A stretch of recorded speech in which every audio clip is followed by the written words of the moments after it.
you doing, Duff here?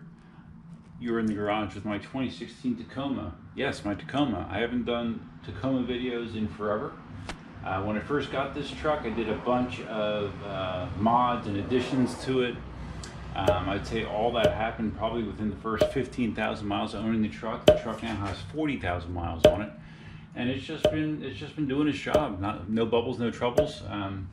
It's really been a great vehicle for me so far. But I am going to be doing a minor maintenance project to it today. I'm rotating the tires, which is overdue. I'm going to just go do a front to back swap. The tires are not bad for 40,000 miles, but there is some feathering. There's some minor feathering on this front tire and more feathering on the driver's side. So we're gonna swap the front to the rear. Hopefully that'll get me another 10,000 miles or so before I have to replace them. And yeah, I don't think I've ever documented this on the Tacoma, so here we go. So whenever you're doing stuff automotive-wise, you really should always have safety glasses on. Sometimes I'm guilty of not doing that. Okay, the wonderful GoPro 7 just walked up on me once again. What I was saying was my strategy here is I'm going to break loose the lug nuts on this side while it's in the ground using my DeWalt 20-volt impact gun, which this thing works great. I'm going to break it loose with that. Then I will jack it up and I will remove the wheels and swap them. It's not rocket science. I was mentioning my safety gear earlier. Glasses, yes. Steel-toed shoes would be better than flip-flops. Yes, I know, my bad. I don't plan to put my feet in harm's way today, but it's always best to dress more appropriately for doing automotive maintenance. So already noted.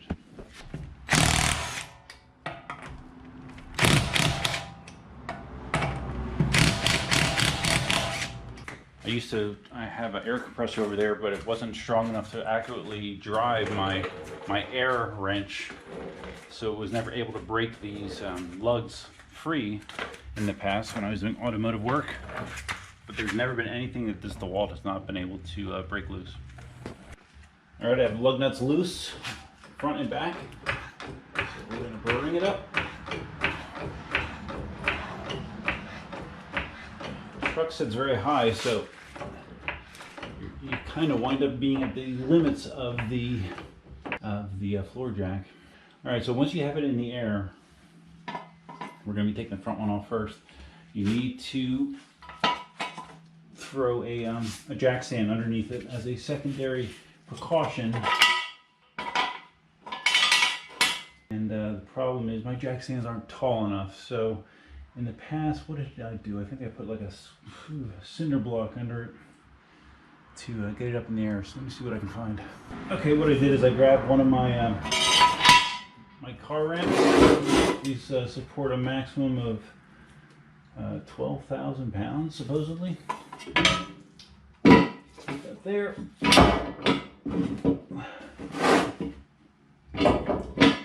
Alright, so if there would be some sort of catastrophic failure in the hydraulics in my floor jack, the jack stand would catch it.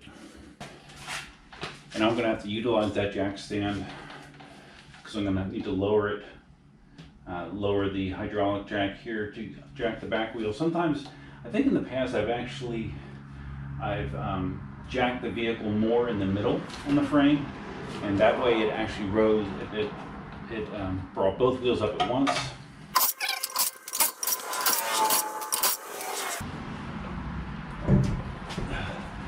I think these tires were last rotated at like 20,000 or 25,000 miles, so they're definitely overdue. It's my bad, I just hadn't really thought about it lately. So okay, here we go, front tire to the back. All right, so now I need to carefully drop it down onto the jack stand and get the back tire up. Okay, slight change of plans. I got my second smaller floor jack, and I'm jacking up the back so I can just swap both wheels at the same time. It's a little bit easier. The biggest struggle is getting the tire in place to put the lugs back on. It's heavy, it's awkward, and it's not a good time. So I put a couple of the lugs on, just getting them snug, not tight, snug. So all right, that one's on. Now we have to get the back switch. The back wheel has been swapped. So all I'm going to do now, and I have them snug, I'm going to go around and hit them again with the impact wrench. A little tighter. I'm going to be going in a star pattern. Okay, so we're going to do the same thing in the front, and then at that point we're going to lower the vehicle, where we will do the final tightening and precision torquing. This is always a little nerve-wracking when you are lowering it to the ground. So of course you want to try to do it in a smooth and controlled manner. This jack's pretty new. This jack works better than my other one. My other one, I didn't have any luck dropping it smooth. It would just kind of let loose. This one I can actually control the descent, which is nice. All right, there we go. Got this jack at Harbor Freight.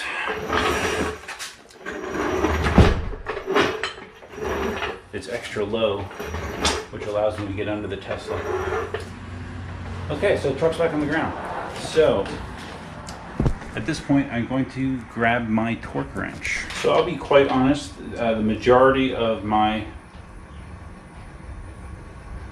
adult life, when it came to putting wheels back on and the lug nuts, I would just tighten them hard, and I would call it good enough. Now I have a torque wrench where I can actually torque it to spec. I've had this for a few years, and the lugs on a Tacoma are supposed to be torqued to 83 foot-pounds of torque. So I'm going to adjust my torque wrench, and we're going to torque up these nuts. So the way this will work is when I have it at the correct torque level, you hear a little click in the wrench, just like that.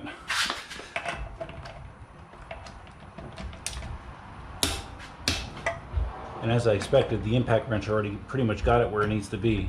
So, okay.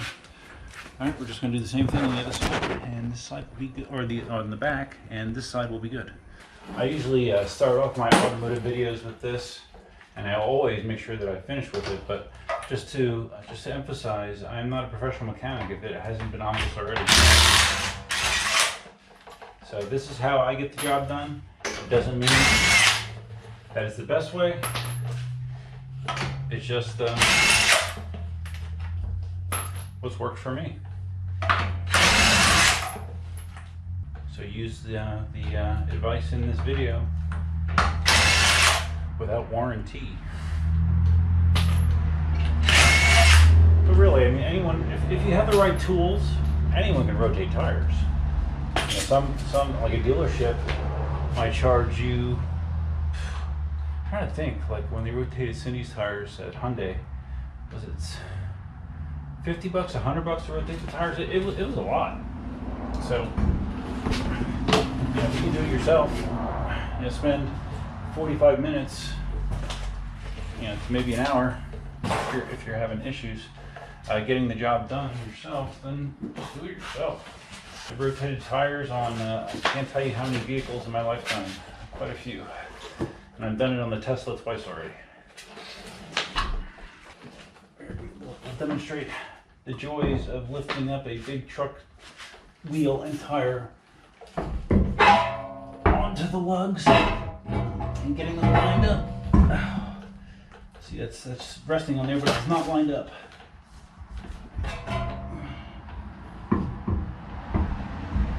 And see, something like this is where, you know, boots make sense, obviously. Flip-flops, this is stupid, so don't do that. Wear shoes.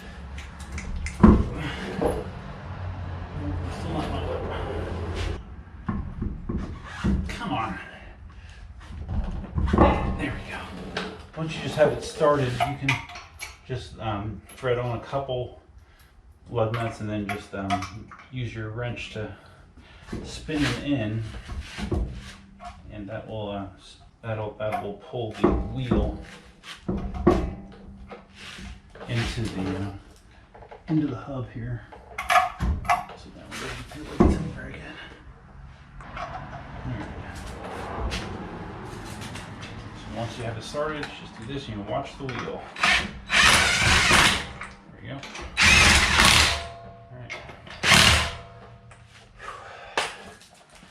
Okay, I got the tires swapped. Just going around and torquing the lug nuts on this side. But you've seen this already, so you don't need to see it again. Okay, so that's going to wrap up today's tire rotation on my 2016 Tacoma TRD Sport. 2-wheel drive, by the way. So just to review, the most important thing, this isn't a technically difficult job, but you want to have the tools to be able to do it correctly and safely. Safety glasses, wear better footwear than I did. You're going to want jack stands, a good floor jack, 2 doesn't hurt, and torque wrench is good, and an impact wrench is a lifesaver. I used to do everything with a T lug wrench like that. That's the way I would. That has been used the majority of my tire rotations, probably for 25 years, and I'd say maybe 5 years ago I got an impact wrench, and it's been way better. So yeah, I want to think about this as well. If you're going to be doing this kind of work on a regular basis, you know, if you're going to do it once, then yeah, you don't want to invest in all those tools. But if you're the type of person that wants to, you know, do some basic maintenance on their car to save some money, yeah, invest in your tools. So anyways, if you guys found this video interesting, please give it a big thumbs up. If this is your first time visiting the channel, please think about subscribing. And if you're going to subscribe, you can always hit the notify bell, which is over there somewhere. Feel free to leave your comments, suggestions, ideas, and thoughts below. I had always said that once the tires wore out on this, that was when I was going to get different wheels and tires for my Tacoma. So I'm probably 10 to 12,000 miles away from that. So I haven't 100% decided if I want to do that or not, because I do have my deposit on my Cybertruck. Yes, I do. But we'll see. But like I said, the Tacoma has been a fantastic vehicle for me thus far. I had I moved from a 1999 Tacoma to this. And the 99 Tacoma I had since 2001. I had the 99 Tacoma up to like I think I had 190,000 miles on that thing, and that served me well as well. So yeah, it's been all good. Feel free to leave your comments, suggestions, ideas, and thoughts below, if I didn't already say that. And happy Saturday. That's all I have for now. Gotta clean up this shit. Until next time, Duffman out.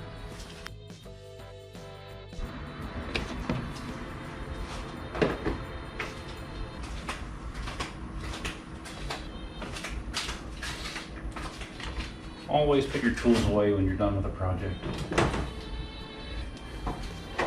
Unless you like things becoming a huge mess, which I do not.